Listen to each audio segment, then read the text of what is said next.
नमस्कार दोस्तों, स्वागत है आज की एक और म्यूचुअल फंड रिव्यू की वीडियो में। आज जिस म्यूचुअल फंड का मैं रिव्यू करने वाला हूं वो भाई डिफेंस सेक्टर का पहला इंडेक्स फंड है। नाम आपको पता ही होगा, नहीं पता तो बता देता हूं, Motilal Oswal defence index fund, short में इसको ये कहते हैं। तो आज इसका कंप्लीट रिव्यू आपके सामने करूंगा मैं। डिफेंस सेक्टर के अंदर थोड़ी सी तेजी देखने को मिल रही है। पहले भी तेजी चल रही है इसके अंदर, लेकिन स्लो चल रही है।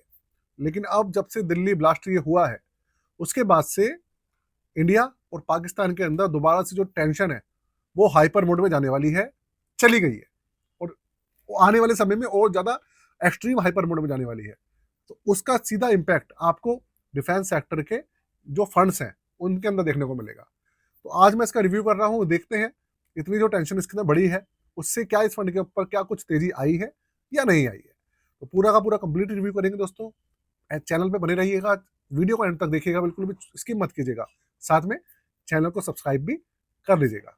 शुरू करते हैं, लेकर चलता हूं आपको कंप्यूटर स्क्रीन पर। कंप्यूटर स्क्रीन आपके सामने चालू हो चुकी है। फंड का नाम आपके सामने है Motilal Oswal Nifty India defence index fund. पूरा का पूरा नाम इसका यही है, शॉर्ट में कहते हैं Motilal Oswal defence index fund. पहले आपको बता दूं, ये एक इंडेक्स फंड है जिसके अंदर किसी भी तरीके का जो फंड मैनेजर होता है ना उसका डायरेक्ट इंटरफेरेंस नहीं है। ये एक इंडेक्स को फॉलो करता है और उस इंडेक्स का नाम है निफ्टी इंडिया डिफेंस टीआरआई। इसको ही फॉलो करता है। तकरीबन 18 से 19 स्टॉक्स हैं इस फंड के अंदर और इस इंडेक्स के अंदर, उसी को फॉलो करता है ये। और आज देखते हैं इंडेक्स के अंदर कितनी बढ़त हुई है, उसका इस फंड के ऊपर कितना इम्पैक्ट पड़ा है, सब कुछ देखते हैं।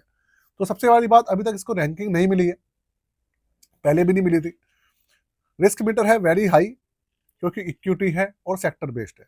एक साल में 37.43% का इसने रिटर्न निकाल के दिए हैं। कुछ मिला के देखा जाए तो अगर एक साल के पॉइंट ऑफ व्यू से मैं देखूंगा, एक साल के, तो रिटर्न ठीक ठाक है। लेकिन जब से लॉन्च हुआ है तब से लेकर अभी तक के पॉइंट ऑफ से देखूंगा तो भैया बिल्कुल भी अच्छे नहीं है। ऐसा क्यों कह रहा हूं, आप बने रहिए, आपको पता लग जाएगा। तो अब चलते हैं आगे, थोड़ा सा रिटर्न्स वाला जो पोर्शन है उसको पूरा का पूरा कवर करते हैं। उससे पहले आपको एक चीज बता दूं, पूरी की पूरी वीडियो इंफॉर्मेशन पर्पज के लिए है, किसी भी तरीके का रिकमेंडेशन या सजेशन इस फंड को लेकर 1% भी नहीं है दोस्तों। क्योंकि भाई एक चीज हमेशा ध्यान रखिएगा, स्टॉक मार्केट के अंदर रिस्क हमेशा बना रहता है। इस चीज को आपको हमेशा दिमाग में रखना है। अगर आप इस चीज को दिमाग में रखेंगे तो आप कभी मार नहीं खाएंगे। ये रहा आपके पास सामने रिटर्न्स वाला पोर्शन। अब एक साल में अगर आप देखेंगे तो बहुत सब कुछ अच्छा दिखेगा आपको। 37.5% CAGR, 6 महीने में 8%, चलिए ठीक ठाक है। 3 महीने में 6.23 और एक महीने में 3.83, कुल मिला के सब कुछ ठीक ठाक दिख रहा है। लेकिन जब आप जाएंगे टोटल CAGR पे तो वहां पर जो सिनेरियो होगा बिल्कुल चेंज हो जाएगा। वो कैसे, ये देखिए। लॉन्च हुआ है 3 जुलाई 2024 को, ऑलमोस्ट 1.5 साल हो चुके हैं, और CAGR देखो 6.22%। 10 रुपए पे लॉन्च हुआ था, और 10 रुपए से लॉन्च होने के बाद तब से अब तक ये 10 रुपए 86 पैसे पर ही पहुंच पाया है। ये प्रॉब्लम है इसके अंदर। और वैसे आपको क्या दिख रहा है, 37% का रिटर्न दिख रहा है ना, कमाल की बात। तो यही कहानी है। निफ्टी इंडिया डिफेंस टीआरआई, मैंने आपको बताया इसका बेंचमार्क है, ओपन एंडेड स्कीम है। एक्सपेंस रेशियो लगातार इसके बढ़े जा रहे हैं। 0.31 हुआ करते थे, फिर 33 हुए, अब बढ़कर हो गए हैं 0.44। ये लगातार ना जो एक्सपेंस रेशियो है बढ़ाए जा रहे हैं। इसका जो AUM है वो है 3,892 रुपए। AUM के अंदर इसकी गिरावट आई है, पहले ज्यादा था अब घट गया है। इसके अलावा 500 रुपए से मिनिमम इसके अंदर लमसम है, 500 रुपए से मिनिमम SIP है। और इसका जो एग्जिट लोड है वो 1% है, वो भी 15 दिन से पहले। 15 दिन के बाद 0% इसका जो एग्जिट लोड है वो होने वाला है। किसी भी तरीके का लॉक इन पीरियड नहीं है। ये इसके चार्जेस हैं, बेसिक डिटेल्स है। पोर्टफोलियो के अंदर बहुत कुछ नहीं है बताने के लिए, लेकिन फिर भी आपको दिखा तो देता ही हूँ। 100% पैसा इक्विटी के अंदर है। इसके अलावा मैंने आपको पहले बताया था 18 स्टॉक्स है इसके अंदर। और जाइंट कंपनी जो है उनके अंदर करीबन 40-40.5% है। लार्ज कैप 19% के आसपास है, मिड कैप 30% है, स्मॉल कैप करीबन 10% है। ये पूरा का पूरा सिनेरियो है। और सेक्टर्स जो पहले सेक्टर थे सेम टू सेम है। इंडस्ट्रियल 69.55, कंज्यूमर डिस्क्रिप्शनरी 13.22%, मटेरियल 12.28 और टेक्नोलॉजी 5.16%। ये पूरा सिनेरियो है इसका। तो आपने फंड कब लॉन्च हुआ, क्या रिटर्न्स है, पिछले 1 साल में, 6 महीने में सारे रिटर्न्स देख लीजिए। देख लिया आपने? अब ना एक चीज को आप मार्क कीजिए, यहाँ पर देखो आप, जब से लॉन्च हुआ है तब से अभी तक सिर्फ रिटर्न्स है 6.22%। इतनी ही है ना रिटर्न, 6.22% रिटर्न है। और वहीं पर अगर मैं CAGR देखता हूं तो यहाँ पर आप ना पिछले 3 महीने का रिटर्न देखो, 1 महीने का 3.83 और 3 महीने का 6.23। और एक चीज देखते हैं, पिछले एक हफ्ते में काफी ज्यादा ना गर्मा, मतलब बहुत ज्यादा मामला गर्माया है।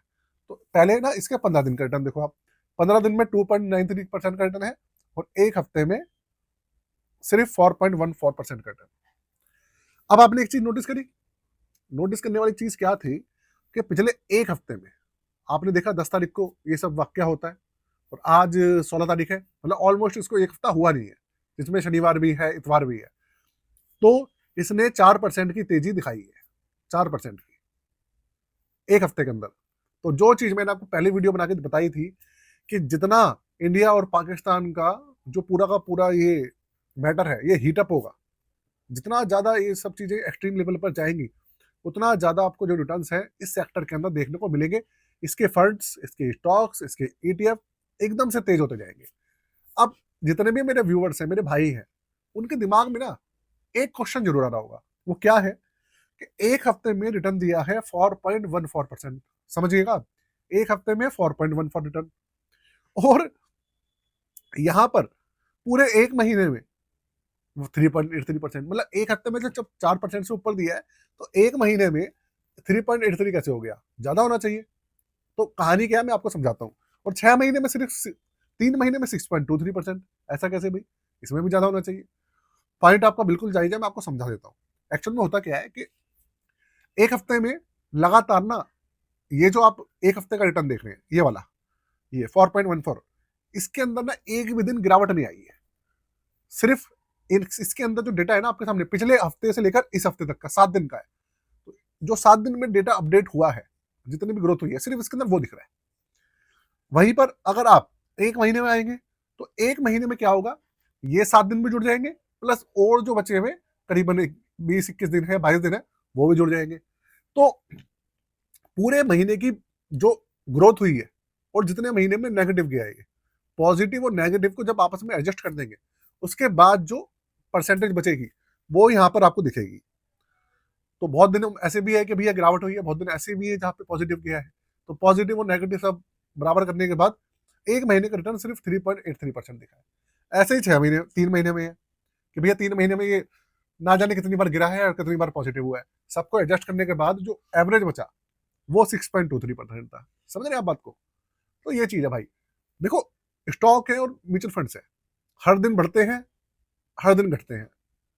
ऐसा आपने देखा है ना भाई, सुबह जब मार्केट खुलती है और शाम को बंद होती है, उसी दौरान ना जाने कितनी बार जो स्टॉक से घट जाते हैं और बढ़ जाते हैं।